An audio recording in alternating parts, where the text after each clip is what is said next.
നമസ്കാരം. ജന്മനക്ഷത്രം എന്നാൽ എന്ത് എന്നാണ് നമ്മൾ ഇന്ന് ചർച്ച ചെയ്യുന്ന വിഷയം. കഴിഞ്ഞ വീഡിയോയിൽ പഞ്ചാംഗം എന്നാൽ എന്ത് എന്ന് നമ്മൾ ചർച്ച ചെയ്തു. 5 അംഗങ്ങൾ ചേർന്നതാണ് പഞ്ചാംഗം എന്നും അതിൽ ആദ്യത്തേത് നക്ഷത്രം, വാരം, തിഥി, കരണം, നിത്യയോഗം, അങ്ങനെ 5 അംഗങ്ങളാണ് പഞ്ചാംഗം എന്ന് പറഞ്ഞു. അതിൽ ആദ്യത്തേതാണ് നക്ഷത്രം. ആ നക്ഷത്രം എന്ന് പറഞ്ഞാൽ നമുക്കറിയാം, ഓരോരുത്തർക്കും ജന്മനക്ഷത്രം ഉണ്ട്. പിന്നെ ഓരോ ദിവസവും എന്താണ് നക്ഷത്രം എന്ന് ചോദിക്കും. ഇന്നത്തെ നക്ഷത്രം എന്ത്, നാളത്തെ നക്ഷത്രം എന്ത് എന്ന് ചോദിക്കും. അപ്പൊ അങ്ങനെ ഈ എന്താണ് ഈ ജന്മനക്ഷത്രമെന്നും എന്താണ് ഓരോ ദിവസത്തെയും നക്ഷത്രമെന്നും ഉള്ള കാര്യമാണ് നമ്മൾ ഇന്ന് ചർച്ച ചെയ്യുന്നത്. നക്ഷത്രം എന്താണെന്ന് നമുക്കറിയാം, നമ്മൾ ആകാശത്ത് കാണുന്നതാണ്. കോടാനുകോടി നക്ഷത്രങ്ങളെ നമ്മൾ ദിവസവും രാത്രി നമ്മൾ ആകാശത്ത് കാണുന്നു. ഈ നക്ഷത്രങ്ങളെ തന്നെയാണ് നമ്മളിവിടെ ജന്മനക്ഷത്രങ്ങൾ ഉൾപ്പെടുത്തി വിളിക്കുന്നത്. ഈ നക്ഷത്രങ്ങളെ തന്നെയാണ് ഉദ്ദേശിക്കുന്നത്. ഈ നക്ഷത്രങ്ങളെ നമ്മൾ 27 ഗ്രൂപ്പുകളായി തിരിച്ചിരിക്കുക.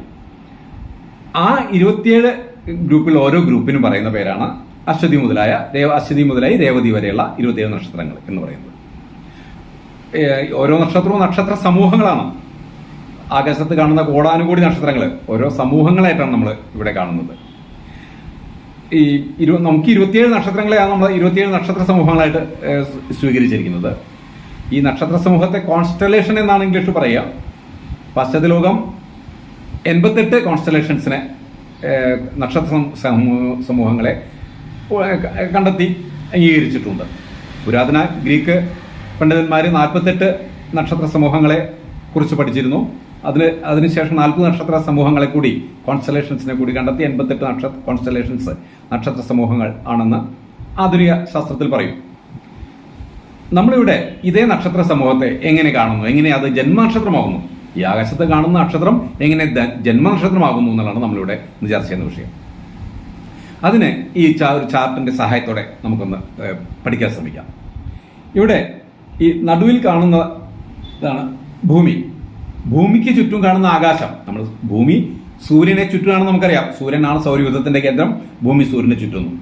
പക്ഷെ എങ്കിലും ഭൂമിയിൽ നിന്ന് നമ്മൾ കാണുമ്പോൾ ഉള്ള രീതിയിലാണ് ഇവിടെ നക്ഷത്രങ്ങളെ നമ്മൾ പരിചയപ്പെടുന്നത്. ഭൂമിയിൽ നമ്മൾ കാണുമ്പോൾ ഭൂമിയിൽ ആകാശം കാണുന്നു. ആകാശം അർദ്ധവൃത്തമായിട്ട് കാണുന്നു. അത്ര അർദ്ധവൃത്തം താഴേക്കുണ്ട്. ഏതൊരു പൂർണ്ണവൃത്തമാണ് ആകാശം. നമുക്കറിയാം 360 ഡിഗ്രി ഉള്ള ഒരു പൂർണ്ണവൃത്തമാണ് മുകളിലും താഴെയുമായിട്ടുള്ള ഈ ആകാശം, പൂർണ്ണ ആകാശം. ഈ ആകാശത്തിൽ നമ്മൾ തൊട്ട് മുകളിലുള്ള ഒരു വൃത്തത്തിൽ, ഇത് ഈ ഭൂമിയിൽ നിന്ന് തൊട്ട് മുകളിലുള്ള വൃത്തത്തിൽ നമ്മൾ സൂര്യനും ചന്ദ്രനും ചൊവ്വ, ബുധൻ, വ്യാഴം, ശുക്രൻ മുതലായ ഗ്രഹങ്ങളെല്ലാം സഞ്ചരിക്കുന്നതായിട്ട് നമുക്ക് തോന്നുന്നു. നമ്മൾ തോന്നുന്നു എന്ന് പറയുന്നത് ഭൂമിയാണ് സഞ്ചരിക്കുന്നത്. ഭൂമി സൂര്യനെ ചുറ്റുകയാണ് ചെയ്യുന്നത്. അപ്പോൾ നമുക്ക് ഭൂമിക്ക് ചുറ്റും സൂര്യൻ സഞ്ചരിക്കുന്നതായിട്ട് തോന്നുകയാണ് ചെയ്യുന്നത്. ഇവിടെ അതുപോലെ ചന്ദ്രനും ഭൂമിയെ ചുറ്റുകയാണ്. ചന്ദ്രൻ ഭൂമിയുടെ ഉപഗ്രഹമാണ്.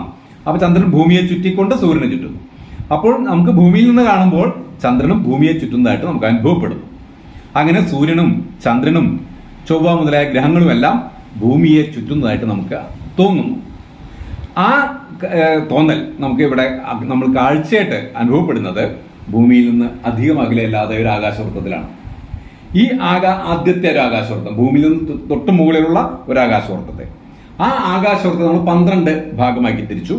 ആ ഒരു 12നെയാണ് 12ൽ ഒരു ഭാഗം. സ്വാഭാവികം 360 ഡിഗ്രീനെ 12ആക്കി ഭാഗിക്കുമ്പോൾ 30 ഡിഗ്രി വീതമുള്ള ഒരു ഭാഗം. അതിനാണ് മേടം, ഇടവം, മിഥുനം, അങ്ങനെ മീനം വരെ 12 രാശികളായിട്ട് 30 ഡിഗ്രി വീതമുള്ള 12 രാശികളായി കാണുന്നു. അതാണ് 360 ഡിഗ്രി 12 രാശികൾ. ഈ നമ്മൾ ഭൂമിയിൽ നിന്ന് കാണുമ്പോൾ ഈ രാശിക്ക് നേരെ, ഏത് രാശിക്ക് നേരെയാണോ സൂര്യനെ കാണുന്നത്, അതുകൊണ്ട് സൂര്യൻ ഏത് രാശിക്ക് നേരെയാണോ കാണുന്നത് ആ മാസം എന്ന് തന്നെ വിളിക്കും. ആ കാലത്തെ സൂര്യൻ 30 ദിവസം കൊണ്ടാണ്, സാധാരണ 30-31, ആ 30 ദിവസം കൊണ്ടാണ് നമ്മൾ ഒരു രാശി 30 ഡിഗ്രി രാശി കടക്കുന്നത്. നമ്മൾ 365 ദിവസത്തെ ഭൂമി സൂര്യനെ ചുറ്റുന്നത് 365 ദിവസം കൊണ്ടാണ്. അതിന് നമ്മൾ 360 ഡിഗ്രിയിലേക്ക് ചുരുക്കിയിരിക്കുകയാണ്. അതുകൊണ്ട് 30-31 ഉള്ള വ്യത്യാസം ചില മാസങ്ങളിൽ വരുന്നു. അങ്ങനെ ഈ ഭൂമിക്ക് നേരെ മുകളിലുള്ള ഒരു വൃത്തം, കുറേ കിലോമീറ്റർ അകലെ ഉള്ള ആ ഒരു ആകാശവൃത്തം, അതിലൂടെ സൂര്യനും ചന്ദ്രനും ഒക്കെ പോയിക്കൊണ്ടിരിക്കുന്നതായിട്ട് നമുക്ക് സങ്കല്പിക്കാൻ പറ്റും, നമുക്ക് കാണാൻ പറ്റും. അത് 12 രാശികൾ എന്ന് പറയും. അതിനും അപ്പുറത്ത് ഒരു വലിയ വൃത്തമുണ്ട്. അത് നമ്മൾ 27 ഭാഗമാക്കി വിഭജിച്ചിരിക്കുന്നു. ആ 27 ഭാഗമാക്കി വിഭജിച്ച അതിലാണ് നമ്മൾ നക്ഷത്രങ്ങളെ കാണുന്നത്. അത് സൂര്യനും ചന്ദ്രനും ഒക്കെ ഭൂമിയെ താരതമ്യേന അടുത്താണ്. അതിനേക്കാൾ വളരെ അകലെ, കോടിക്കണക്കിന് കിലോമീറ്റർ അകലെയാണ് കാണുന്ന നക്ഷത്രങ്ങൾ. നമ്മൾ കാണുന്ന നക്ഷത്രങ്ങൾ തന്നെ തമ്മിൽ പല കിലോമീറ്ററുകൾ അകലമുണ്ട്, കോടിക്കണക്കിന് കിലോമീറ്ററുകൾ അകലും നക്ഷത്രങ്ങൾ തമ്മിലുണ്ട്. എങ്കിലും നമ്മൾ ഭൂമിയിൽ നോക്കുമ്പോൾ എല്ലാ നക്ഷത്രങ്ങളെല്ലാം ഒരു പ്ലേറ്റിലൂടെ, ഒരേ പ്ലെയിനിലൂടെ പോകുന്നതായിട്ട് തോന്നാം. നക്ഷത്രങ്ങൾ ഗ്രഹങ്ങളെ പോലെ സഞ്ചരിക്കുന്നതല്ല, സ്ഥിരമാണ്. അപ്പോൾ അതുകൊണ്ട് തന്നെ ഭൂമിയിൽ നോക്കുമ്പോൾ നക്ഷത്രങ്ങൾ അങ്ങകലെ, ഈ ദൂരം കൂടുതലായതുകൊണ്ട് സൂര്യനും ചന്ദ്രനും ഒക്കെ സഞ്ചരിക്കുന്ന ആകാശവൃത്തത്തിനും വളരെ അകലെയായിട്ട് നക്ഷത്രങ്ങളെ നമുക്ക് കാണുന്നു. അത് കോടിക്കണക്കിന് നക്ഷത്രങ്ങളുണ്ട് നമ്മൾ പറഞ്ഞു. ആ കോടിക്കണക്കിന് നക്ഷത്രങ്ങളെ നമ്മൾ 27 ഭാഗമായിട്ട് വിഭജിക്കുകയാണ്. അതിന് കാരണം ഈ ചന്ദ്രൻ ഭൂമിയെ ചുറ്റുന്നത് 27 ദിവസം കൊണ്ടാണ്. 27 ദിവസം അല്പസമയം കൂടി എടുത്തിട്ടാണ്. പൊതുവെ പറയുമ്പോൾ നമ്മൾ 27 ദിവസം കൊണ്ടാണ് ചന്ദ്രൻ ഭൂമിയെ ചുറ്റുന്നത്. അങ്ങനെ അതുകൊണ്ട് നമ്മൾ ഇതിന് 27 ഭാഗങ്ങളാക്കി. ഈ കാണുന്ന നക്ഷത്ര ചക്രത്തെ, ആദ്യം കാണുന്ന മാസചക്രം, രാശികളുടെ ചക്രം, അതിന് സോഡിയാക്കിന്റെ ചക്രം എന്ന് പറയാം. ആ വൃത്തം, അതിന്റെ അപ്പുറത്തുള്ള വൃത്തം, ആകാശത്ത് നമ്മൾ സങ്കല്പിക്കുന്ന അതിന് അപ്പുറത്തുള്ള ആ വൃത്തം, അത് 360 ഡിഗ്രി തന്നെ. ആ വൃത്തം, ആ വൃത്തത്തിൽ ആണ് കോടിക്കണക്കിന് നക്ഷത്രങ്ങളുള്ളത്. അതിനെ നമ്മൾ 27 ഭാഗമായിട്ട് വിഭജിക്കുന്നു. ആ 27 ഭാഗം എന്ന് പറയുമ്പോൾ അതിൽ ഓരോ ഭാഗവും 13 ഡിഗ്രി 20 മിനിറ്റ് വരും. സ്വാഭാവികം 360 ഡിഗ്രിയാണ് ആകെ. 360 ഡിഗ്രിയെ 27 കൊണ്ട് വിഭജിക്കുന്നു. അപ്പോൾ ഓരോ ഭാഗത്തിനും 13 ഡിഗ്രി 20 മിനിറ്റ് വരും. 13 ഡിഗ്രി 20 മിനിറ്റ്, 13/1/3 ആണ് ഓരോ നക്ഷത്രത്തിനും വരുന്ന ഡിഗ്രി അളവ് എന്ന് പറയുന്നത്. അത് 27 എന്ന് പറഞ്ഞാൽ 360 കിട്ടുകയും ചെയ്യും. 360 ഡിഗ്രി ആവും. അപ്പൊ അങ്ങനെ ഈ കാണുന്ന 0 ഡിഗ്രി മുതൽ, ഈ 0 ഡിഗ്രി എന്നൊരു പോയിന്റ് നമ്മൾ ഫിക്സ് ചെയ്ത് നിശ്ചയിച്ചിട്ട് ആ 0 ഡിഗ്രി മുതൽ ആദ്യത്തെ 13 ഡിഗ്രി 20 വരെ അശ്വതി എന്ന് പേരിട്ടു. അത് അടുത്തത് 13 ഡിഗ്രി 20 മിനിറ്റ് വരെ ഉള്ളത് ഭരണി എന്ന് പേരിട്ടു. അങ്ങനെ അടുത്ത 13 ഡിഗ്രി കാർത്തിക. അങ്ങനെ അടുത്ത ഓരോ 13 ഡിഗ്രി 20 മിനിറ്റ് ഉള്ള കോണളവ് ഭാഗത്തിന് ഓരോ നക്ഷത്രത്തിന്റെ പേരിട്ടു. അശ്വതി, ഭരണി, കാർത്തിക, രോഹിണി, മകീരം, തിരുവാതിര, പുണർദം, പൂയം, ആയില്യം, മകം, പൂരം, ഉത്രം, അത്തം, ചിത്ര, ചോതി, വിശാഖം, അനിഴം, തൃക്കേട്ട, മൂലം, പുരാട, ഉത്രാടം, തിരുവോണം, അവിട്ടം, ചതയം, പുരട്ട്, തൊട്ടാതി, രേവതി. അങ്ങനെ 27 നാൾ പേരുകൾ ഇട്ടു ഈ ഓരോ ഭാഗത്തിനും. അങ്ങനെ 27 നാളുകളായി. അതിന് കാരണം ചന്ദ്രൻ ഭൂമിയെ ചുറ്റാൻ 27 ദിവസം കൊണ്ടാണ് എടുക്കുന്നത്. അതുകൊണ്ടാണ്. കാരണം ചന്ദ്രൻ ഒരു ഭാഗത്ത് നിന്ന് യാത്ര ചെയ്താലേ വീണ്ടും അതേ ഭാഗത്തേക്ക് വീണ്ടും കാണപ്പെടുന്നത് 27 ദിവസം കഴിഞ്ഞാണ്. അപ്പൊ അങ്ങനെ നമ്മളിവിടെ ഈ 0 ഡിഗ്രി കാണുന്ന ഭാഗത്ത് ആദ്യത്തെ 13 ഡിഗ്രി 20 മിനിറ്റ് അശ്വതി നാളാന്ന് പറഞ്ഞു. നമ്മൾ ഭൂമിയിൽ നിന്ന് നോക്കുമ്പോൾ നേരത്തെ പറഞ്ഞു സൂര്യനും ചന്ദ്രനും ചൊവ്വയും ബുധനൊക്കെ ഭൂമിയെ ചുറ്റുന്നതായിട്ട് നമുക്ക് തോന്നുന്നു. കാരണം ഭൂമി ചുറ്റുന്നതുകൊണ്ട് കിഴക്ക് നിന്നും പടിഞ്ഞാറോട്ട് എല്ലാ ഗ്രഹങ്ങളും സൂര്യനും ചന്ദ്രനൊക്കെ സഞ്ചരിക്കുന്നതായിട്ട് തോന്നും. അങ്ങനെ ചന്ദ്രൻ ഏത് നക്ഷത്രത്തിന്റെ നേരെയാണോ നിൽക്കുന്നത് അന്ന് ആ നക്ഷത്രം എന്ന് പറയും. ഇപ്പം ഇത് ഭൂമി, ഇത് ചന്ദ്രൻ ആണെന്ന് സങ്കല്പിക്കുക. അപ്പൊ ചന്ദ്രൻ നേരെ അശ്വതി നക്ഷത്രത്തിന് 0 ഡിഗ്രി കഴിഞ്ഞ് 13 ഡിഗ്രി 20 മിനിറ്റ് വരെ ഇതിന്റെ ഇടയ്ക്കുള്ള ഭാഗത്താണ് ചന്ദ്രനെ കാണുന്നതെങ്കിൽ നമ്മൾ ആകാശത്ത് നോക്കുമ്പോൾ ചന്ദ്രനെ കാണുന്നത് അതിന്റെ പിന്നിലേക്കുള്ള നക്ഷത്രങ്ങളെ സങ്കല്പിക്കുമ്പോൾ ആദ്യത്തെ 13 ഡിഗ്രി 20 മിനിറ്റ് ഉള്ള അശ്വതി നക്ഷത്രത്തിന്റെ ഭാഗത്താണ് ചന്ദ്രനെ കാണുന്നതെങ്കിൽ അന്ന് അശ്വതി നക്ഷത്രം എന്നർത്ഥം. ഈ അശ്വതി ഭരണി എന്നൊക്കെ 27 നാളുകളായി തിരിച്ചറിയുന്നത് ആ നക്ഷത്രങ്ങളെ നമ്മളെ കാഴ്ചയിലെ രൂപത്തിന്റെ അടിസ്ഥാനത്തിലാണ്. അശ്വതി കുതിരമുഖം പോലെ എന്ന് പറയും. 3 പ്രധാന നക്ഷത്രങ്ങൾ, ഏതാണ്ട് 5-6 നക്ഷത്രം കൂടി ചേർന്ന ഒരു ഭാഗമാണ് അശ്വതി എന്ന് പറയുന്നത്. ആ അശ്വതി നക്ഷത്രത്തിന്റെ നേരെ ചന്ദ്രനെ കാണുന്ന ദിവസം ആണ് അശ്വതി നക്ഷത്രത്തിന് നേരെ ചന്ദ്രൻ നിൽക്കുന്ന ദിവസം. ആ ദിവസത്തെ നക്ഷത്രം അശ്വതിയാണ്. ചന്ദ്രൻ അടുത്ത ദിവസം ഒന്ന് മാറും. അടുത്ത ദിവസം ഒന്ന് നീങ്ങി ഭരണി നക്ഷത്രത്തിന്റെ നേരെ മുകളിലാവും. അടുത്ത ദിവസം ചന്ദ്രൻ കാർത്തിക നക്ഷത്രത്തിന്റെ മുകളിലാവും. കാർത്തിക കൈവട്ടക എന്ന് പറയും. 5-6 നക്ഷത്രം ചേർന്ന 3 നക്ഷത്രം പ്രധാനമായിട്ടും വരുന്ന 5-6 നക്ഷത്രം ചേർന്ന കൈവട്ടക എന്ന രൂപം. ആ കൈവട്ടക എന്ന രൂപത്തിൽ കാണുന്ന നക്ഷത്ര സമൂഹം, അതിലോരോ കൈവട്ടക എന്ന് പറയുമ്പോൾ പോലും ഒരു പിടിയും ഒരു അങ്ങനെ കാണുമ്പോൾ തോന്നുമെങ്കിൽ പോലും അത് കിലോമീറ്റർ അകലെയാണ്. അതിലോരോ ആയിരക്കണക്കിന് ലക്ഷക്കണക്കിന് കിലോമീറ്റർ അകലെയാണ് അതിലോരോ നക്ഷത്രങ്ങൾ തമ്മിലുള്ള ദൂരം. എങ്കിലും നമുക്ക് ഇവിടുന്ന് ഒരു പ്രത്യേക രൂപത്തിൽ നമുക്ക് ഓരോ നക്ഷത്രം കാണാൻ പറ്റും. അശ്വതി കുതിരമുഖം പോലെ, ഭരണി അടുപ്പ് പോലെ, കാർത്തിക കൈവട്ടക പോലെ എന്നൊക്കെ പറഞ്ഞ് ഓരോ നക്ഷത്രം നമുക്ക് സങ്കല്പിക്കാൻ പറ്റും, അതിന്റെ രൂപം തന്നെ. അപ്പൊ ആ കാണുന്ന ബാക്കിൽ വളരെ ഉയരത്തിൽ കാണുന്ന നക്ഷത്രത്തിന് നേരെ ചന്ദ്രൻ വരുമ്പോഴാണ് ആ നക്ഷത്രത്തിന്റെ പേരിൽ ആ ദിവസം അറിയപ്പെടുന്നത്. അപ്പൊ ഇന്ന് നമ്മൾ നോക്കുമ്പോൾ ചന്ദ്രനെ നോക്കുമ്പോൾ ആകാശത്ത് ചന്ദ്രൻ ഏത് നക്ഷത്രത്തിന് നേരെയാണോ നിൽക്കുന്നത് ആ നക്ഷത്രമാണ് ഇന്നത്തെ നക്ഷത്രം എന്ന് പറയും. അതുപോലെ നമ്മൾ ജനിച്ച ദിവസം ചന്ദ്രൻ ഏത് നക്ഷത്രത്തിന്റെ നേരെയാണോ നിൽക്കുന്നത് എങ്കിൽ ആ നക്ഷത്രമാണ് നിങ്ങളുടെ ജന്മനക്ഷത്രം. അതാണ് ജന്മനക്ഷത്രം എന്ന് പറയുന്നത്. ഈ ചന്ദ്രനും നക്ഷത്രങ്ങളൊക്കെ രാത്രി മാത്രമല്ല ഉള്ളത്, നമുക്കറിയാലോ. പകൽ നമ്മൾ ചന്ദ്രനെയും നക്ഷത്രങ്ങളെ കാണുന്നില്ല, കാരണം സൂര്യപ്രകാശം കൊണ്ട് സൂര്യനാണ് കത്തിജ്വലിച്ച് നിൽക്കുന്നു. അപ്പോൾ ചന്ദ്രനോ നക്ഷത്രങ്ങളോ ഇല്ല എന്ന് തോന്നാം. പക്ഷെ ചന്ദ്രൻ ഉണ്ടല്ലോ. ചന്ദ്രനും നക്ഷത്രങ്ങളെല്ലാം രാത്രിയും പകലും ഉണ്ട്. പകൽ ജനിച്ചാൽ ചന്ദ്രനും ഇല്ല നക്ഷത്രങ്ങളും ഇല്ല. അപ്പൊ അങ്ങനെയുള്ള വ്യക്തിക്ക് ജന്മനക്ഷത്രമില്ലേ എന്നൊന്നും ചോദിച്ചിട്ട് കാര്യമില്ല. അങ്ങനെ എല്ലാ കാര്യം നമുക്കറിയാം. കാരണം രാത്രിയിൽ നക്ഷത്രമുണ്ട്, ചന്ദ്രനുണ്ട്, അതേപോലെ പകലുമുണ്ട്. അപ്പം നേരെ എതിർഭാഗത്തായിരിക്കും, നക്ഷത്രമൊക്കെ കാണുന്നില്ല എന്ന് മാത്രമേ ഉള്ളൂ. അപ്പൊ രാത്രി ആയാലും പകലായാലും ജനിച്ചത് എപ്പോഴാണെങ്കിലും ആ ചന്ദ്രനെ കാണപ്പെടുന്ന ഭാഗത്തിന് നേരെ ഏത് ഗ്രൂപ്പ് ഓഫ് സ്റ്റാർസ് ആണ്, ഏത് കോൺസ്റ്റലേഷൻ ആണ്, ഏത് നക്ഷത്ര സമൂഹമാണോ നിൽക്കുന്നത്, അല്ലെങ്കിൽ ഏത് നക്ഷത്ര സമൂഹത്തിന് നേരെയാണോ ചന്ദ്രനെ കാണപ്പെടുന്നത്, ആ ദിവസത്തെ ആ നക്ഷത്രത്തിന്റെ പേരിൽ അറിയപ്പെടുന്നു എന്നർത്ഥം. ഇപ്പോൾ പൂയം നക്ഷത്രത്തിന്റെ അല്ലെങ്കിൽ ആയില്യം അല്ലെങ്കിൽ മകം ഇതിലേതെങ്കിലും നക്ഷത്ര സമൂഹത്തിന് നേരെ ചന്ദ്രനെ കാണുന്ന ദിവസം ആ ദിവസത്തിന് ആ നക്ഷത്രത്തിന് പേര്. അപ്പൊ നമ്മൾ ജനിച്ച ദിവസം ചന്ദ്രൻ ഏത് നക്ഷത്രത്തിന്റെ നേരെ നിൽക്കുന്നോ അതാണ് നിങ്ങളുടെ ജന്മനക്ഷത്രം. ഓരോ ദിവസത്തെ നക്ഷത്രം കാണുന്ന അങ്ങനെ തന്നെ. അങ്ങനെ ഈ നക്ഷത്രം ഏത് എന്ന് കണ്ടെത്തൽ ഭാരതീയ ജ്യോതിഷത്തിൽ വളരെ പ്രധാന കാര്യമാണ്. പ്രത്യേകിച്ച് മലയാളികളെ സംബന്ധിച്ചിടത്തോളം നക്ഷത്രത്തിന്റെ അടിസ്ഥാനത്തിലാണ് ഏതാണ്ട് എല്ലാ കാര്യങ്ങളും നിശ്ചയിക്കുന്നത്. അത് ഒരു വ്യക്തി ജീവിതത്തിൽ ജന്മനക്ഷത്രത്തിന് ഏറെ പ്രാധാന്യം ഉണ്ടായിരുന്നു. വ്യക്തിയുടെ പിറന്നാൾ, ബർത്ത്ഡേ ആഘോഷിക്കുന്നതും, ഇനി വ്യക്തി മരിച്ചതിന് ശേഷം മക്കൾ അനന്തരാവകാശികൾ ശ്രാദ്ധം കൂട്ടുന്ന ഉൾപ്പെടെയുള്ള കാര്യങ്ങൾക്കും ഒക്കെ വ്യക്തിയുടെ ജന്മനക്ഷത്രം അല്ലെങ്കിൽ മരിച്ച നക്ഷത്രം എന്നൊക്കെ അടിസ്ഥാനപ്പെടുത്തിയിട്ടാണ്.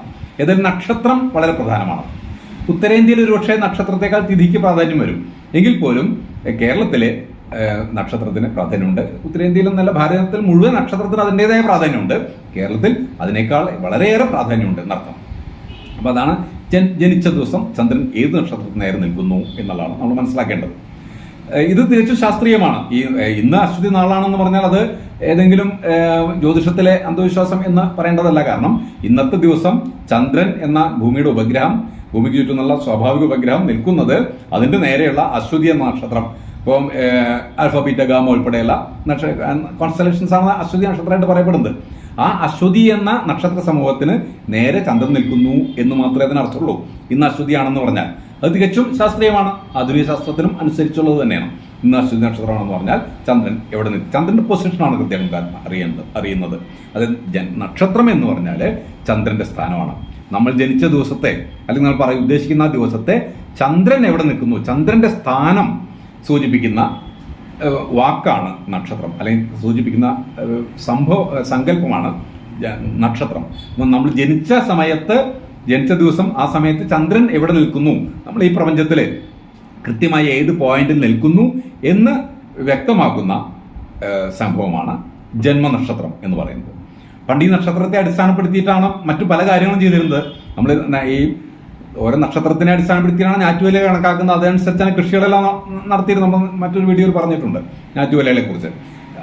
അത്രയും അതും നക്ഷത്രത്തെ അടിസ്ഥാനപ്പെടുത്തിയാണ് ഞാറ്റുവേല കണക്കാക്കുന്നത്. പണ്ട് രാത്രി സമയം അറിയുന്നത് നക്ഷത്രത്തെ അടിസ്ഥാനപ്പെടുത്തിയിട്ടായിരുന്നു. ആധുനിക വാച്ചുകളും ക്ലോക്കുകളൊക്കെ വരുന്നതിന് മുമ്പ് നമ്മുടെ പൂർവികര് സമയം കണ്ടെത്തിയിരുന്ന നക്ഷത്രം നോക്കിയിട്ട് തന്നെയായിരുന്നു.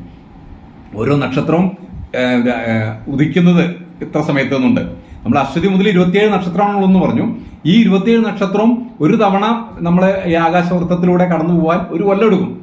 അശ്വതി നക്ഷത്രം മുതൽ രേവതി നക്ഷത്രം വരെയുള്ള 27 നക്ഷത്രങ്ങളും ഭൂമിയുടെ മുകളിലൂടെ കടന്നു പോകുന്നത് ഒരു കൊല്ലം കൊണ്ടാണ്. കൃത്യമായ സ്ഥാനത്ത് വീണ്ടും എത്തുന്നത് ഒരു കൊല്ലം എടുത്തിട്ടാണ്.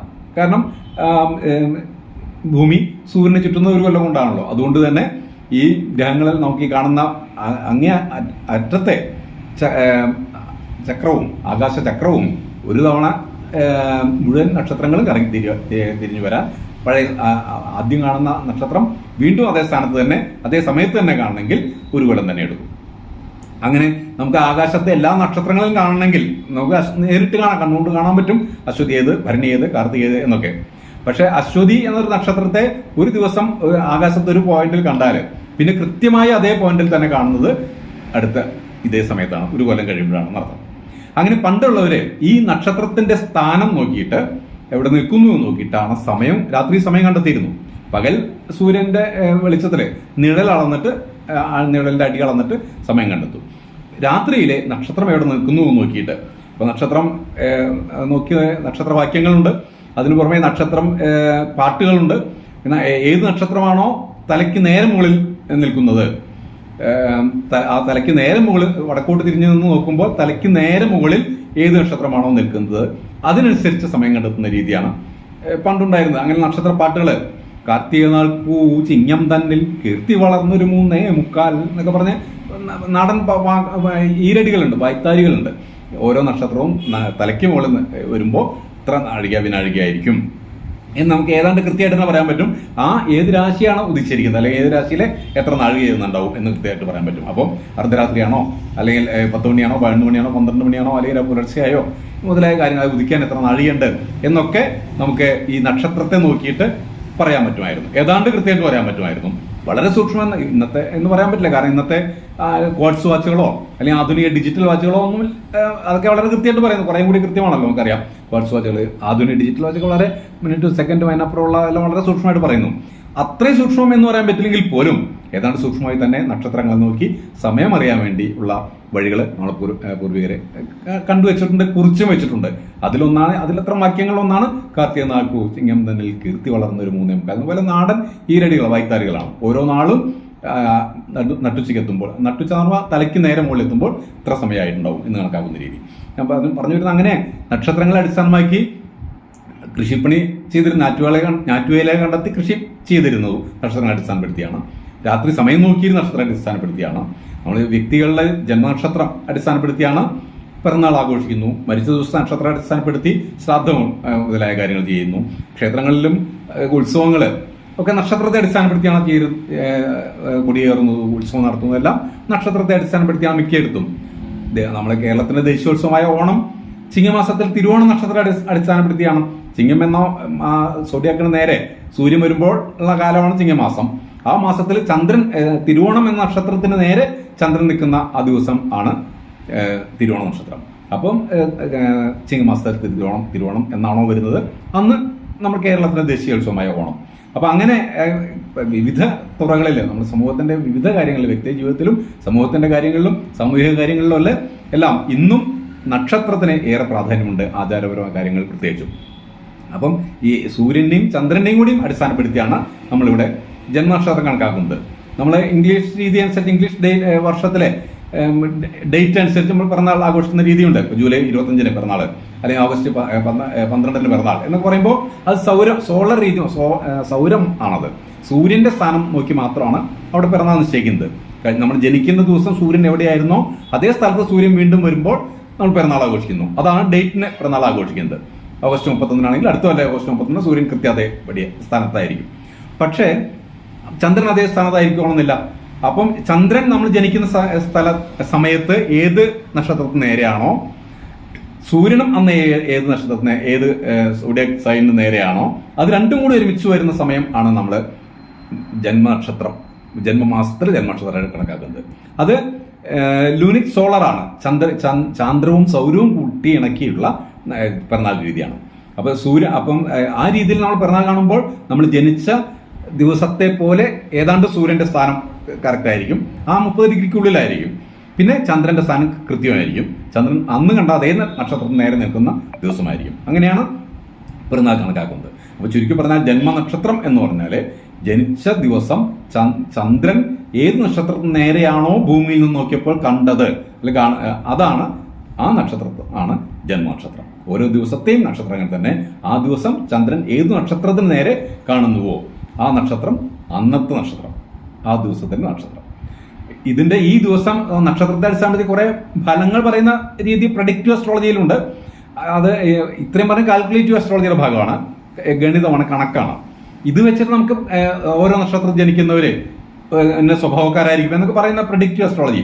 അശ്വതി നക്ഷത്രത്തിൽ ജനിച്ചവർക്കൊക്കെ ഒരു കോമൺ ആയിട്ടുള്ള സ്വഭാവം, പൊതുവായുള്ള ഒരു സ്വഭാവം ഉണ്ടെന്ന് പറയുന്നു. അതുപോലെ ഭരണി നക്ഷത്രക്കാർക്കുള്ള ഒരു പൊതു സ്വഭാവം. അങ്ങനെ 27 നക്ഷത്രക്കാർക്കും അവരെ അതാത് നക്ഷത്രത്തിൽ മാത്രമായിട്ടുള്ള സ്വഭാവങ്ങൾ കാണും. അങ്ങനെ അത് വെച്ചിട്ടാണ് ഈ പ്രഡിക്റ്റീവ് അസ്ട്രോളജി വരുന്നത്. അപ്പം ഒരാൾ നക്ഷത്രം അറിഞ്ഞാൽ തന്നെ ആളെ കുറിച്ച് ഏതാണ്ട് പറയാൻ പറ്റും എന്ന് പ്രഡിക്റ്റീവ് ഹോരാഗ്രന്ഥങ്ങളിൽ പറയുന്നു. വരാഹമിഹിരൻ ഉൾപ്പെടെയുള്ള ഹോരാഗ്രന്ഥങ്ങളിൽ അത് ഈ പ്രവചന ജ്യോതിഷത്തിന്റെ ഭാഗമായിട്ട് വരുന്നു. അതല്ലെങ്കിൽ തന്നെ ഇതിൽ ഗണിത ജ്യോതിഷം കാൽക്കുലേറ്റീവ് പാർട്ടിൽ ഇത് വളരെ കൃത്യമായ ശാസ്ത്രീയ നിർണയമാണ് ഈ നക്ഷത്രം എന്ന് പറയുന്നത്. അങ്ങനെ ജന്മനക്ഷത്രം ഇതാണ് ജന്മനക്ഷത്രം. ഈ നക്ഷത്രം എന്നതാണ് പഞ്ചാംഗത്തിലെ ആദ്യത്തെ അംഗം. അടുത്ത അംഗങ്ങളെക്കുറിച്ച് തുടർന്ന് മറ്റൊരു വീഡിയോയിൽ. നമസ്കാരം.